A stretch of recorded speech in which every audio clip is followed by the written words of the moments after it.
Proteklog vikenda entuzijasti ekolozi iz udruge Dupinov san i momci iz Hrvatskih šuma zasadili su na otoku Hvaru 1600 sadnica pinije i čempresa.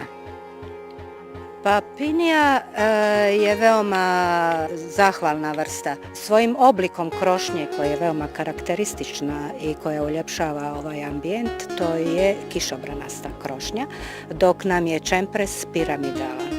I to je ono što uveličava jednu ambijentalnu sredinu. A osim zelenila i hladovine, pinije daju i sjemenke koje imaju svoju kulinarsku vrijednost. Situacija sa šumama je veoma kritična. Veliki požari, posebno od 1997.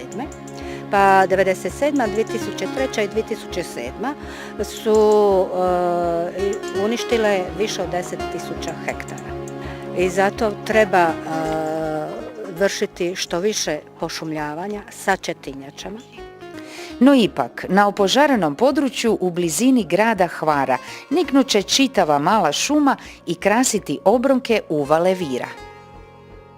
Mislim da je vidljivo da je kriza trenutak buđenja i prepoznavanja vremena u kojem živimo i da moramo obavezno promijeniti odnos prema prirodi.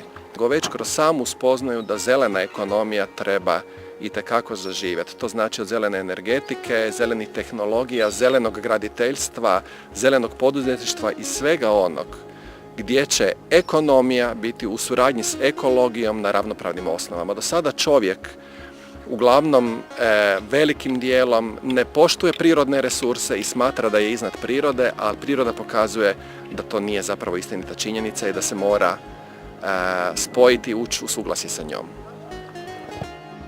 Od 2004. godine kroz zelenu kampanju sanjači Dupinovog sna i njihovi partneri posadili su 20.000 sadnica stabala.